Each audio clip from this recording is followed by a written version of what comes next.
And I love the topic of entrepreneurship. I love the topic of entrepreneurship. Entrepreneurs, agents of change. Entrepreneurs as agents of change or are agents of change. I think it's the latter. Indeed, entrepreneurs, they do see opportunities. They do see success. They're not afraid of failure, but they want success. And they put action behind deeds to get it. And today in a crisis, be it financial, be it a debt crisis, be it a food crisis, be it a time of value crisis, and I think it's the latter too.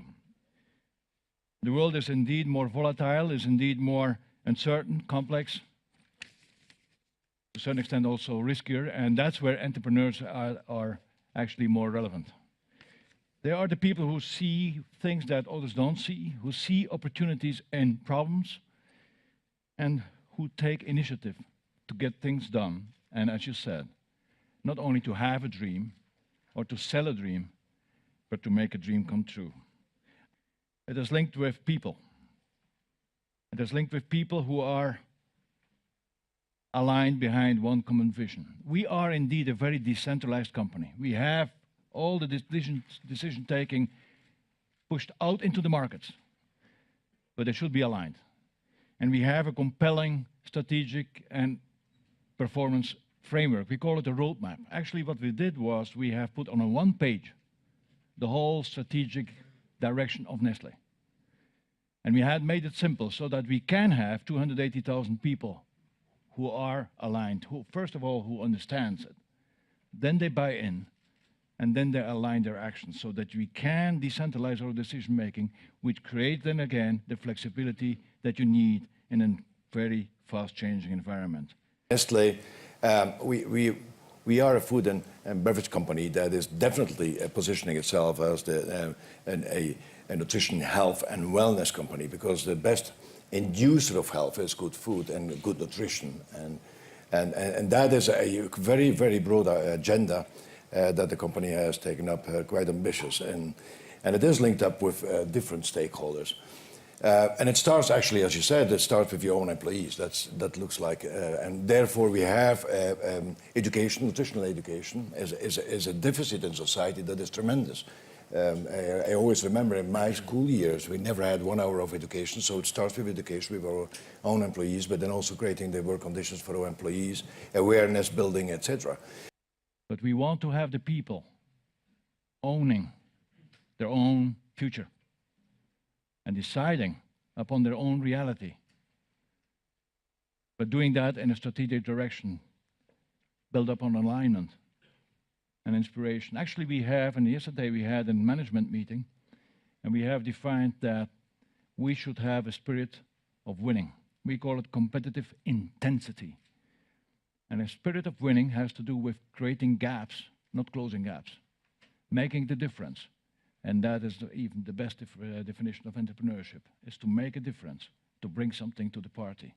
And we have linked that with 3 dimensions. We said, we need you as people with your head, your heart and passion, and even more importantly, your hands, because at the end of the day, it's all about execution.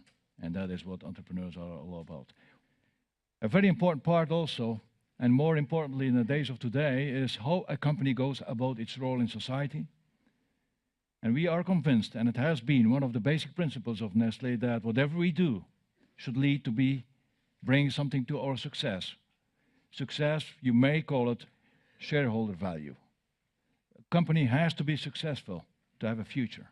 That's true. But whatever you do, and that from the first day of the year to the last day of the year, every minute of the day, whatever you do, wherever you are, it has to create value for society too. And that is what we call creating shared value, that stands against sharing created value, which is writing a check at the end of the year and call it philanthropy.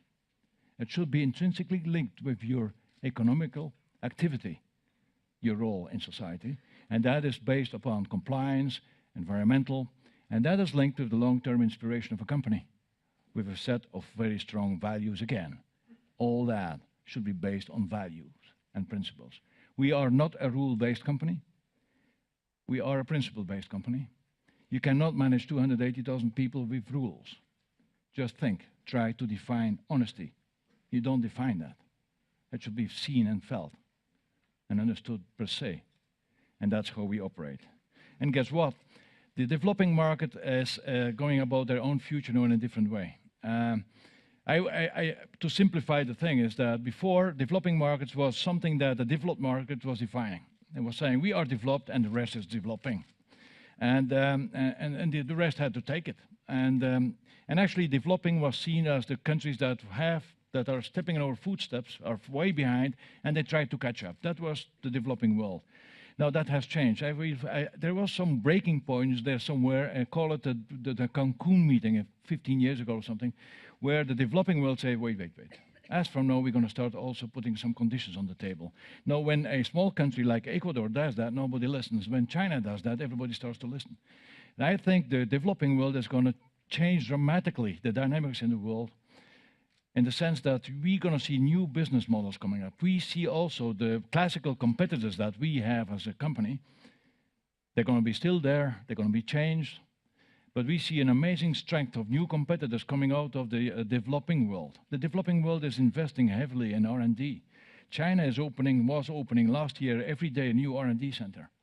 So this is different dynamics. I do believe too that the business models, Harvard style or St. Gallen style, we're going to have to adapt them. We're going to see new business models coming up.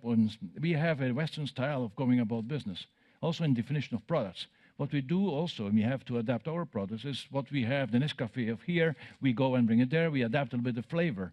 Maybe we're going to have to see a new industrial model, where we have anchor factories, and then doing some conditioning, small, shorter to the consumer. The definition of nutrition is different in these markets, so we're going to have to adapt dramatically. And that is what I see as an advantage of our company. We are in these countries for many, many years. In many countries, we are more than 100 years already with factories. So we have local management. We have, in our headquarters, we have 85 nationalities working in our headquarters. So these are competitive advantages then, because we see the need of really honestly adapting to the intrinsic new drive of these markets. And that's going to be a very, very different ball game tomorrow. It's fascinating, fascinating. There's so much wealth to be created in the world still, to be part of that. But it's going to be on their terms, more than in the past. And that is a challenge that we have. That's why we in the Western world are still decoding this, and it hurts. I have worked for Nestle 31 years. And I can tell you, as I was also somebody who started to say, well, we wanted to go abroad with my wife, so we went to Nestle. Nestle is everywhere. Let's go for Nestle, and we see. And ever since, I've been with Nestle in many different situations. If we see that the average number of years of company of people retiring from Nestle are over 25 years.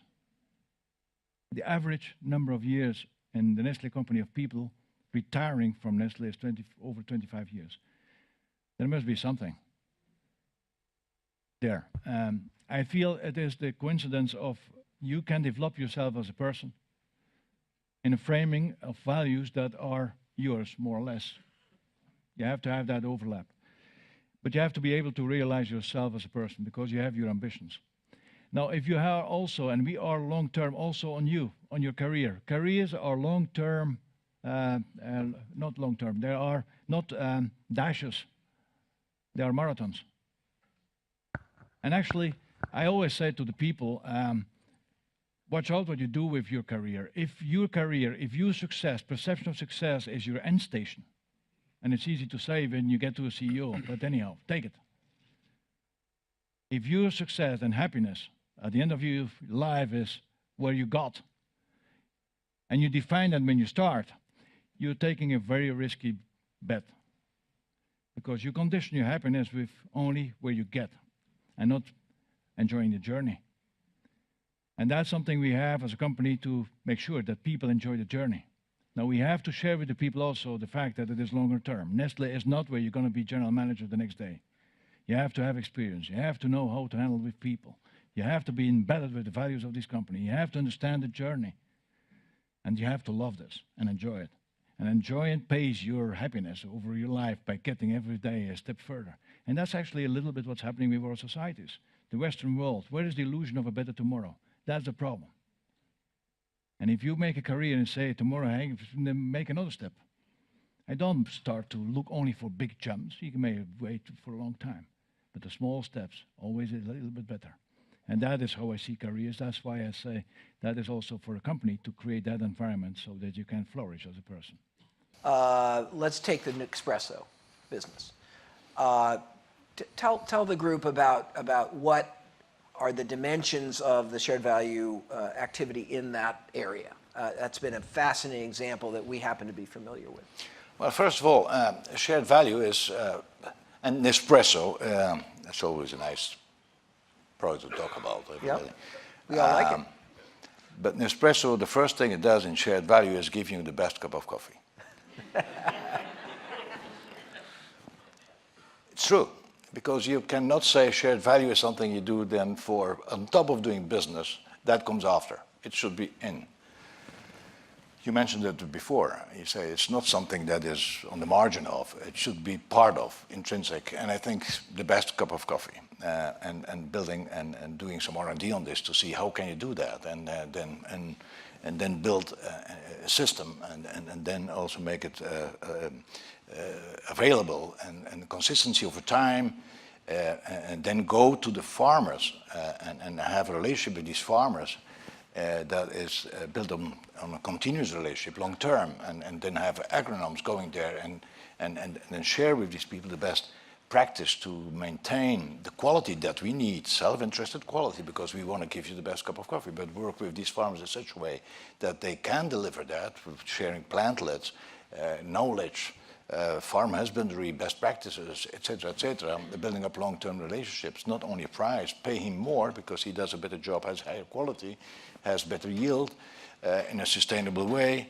The AAA program is all into that. So, and then go for origins and sophistication. And you have the coffee beans of Kenya and Guatemala, and they have all different flavors. And Nestle started 150 years ago with Mr. Henri Nestle inventing a product that saved the life of a child. It was the milk cereal that he made that we still have today. And ever since, Nestle has been all about nutrition. And we did it in such a way also that we were one of the companies that went international, multinational very early on. Switzerland is a very small country, so it's easy to go international. And we went into places like Latin America and India and Africa, etc. And we have been part of society there because connections were not there. So we had people going over there with their families, Swiss people and Europeans with their children, and going in God-forgotten places, building factories and milk districts, etc. To a certain extent, somewhere because of that history, because of that continuum of why are we there, we had something that was linked with, if you are somewhere, you have to link up with society in a positive way because your commitment to these countries and in very unstable conditions sometimes is for always. It's long term. We were a long-term thinking company because you don't go to these places and build a factory and build districts for a few years. I mean, it gets a little bit harder. You leave, you stay, and that's also linked with Swiss mentality, a little bit stubborn. But no, there's long-term commitment towards our engagement with countries. So in a natural way, and we were going and creating shared value. We wanted to be connected positively with society and our activity. We wanted to be a successful company first, because you can only do that over time if you are successful, creating shareholder value. But also you can always create shareholder value over time if you connect positively with society.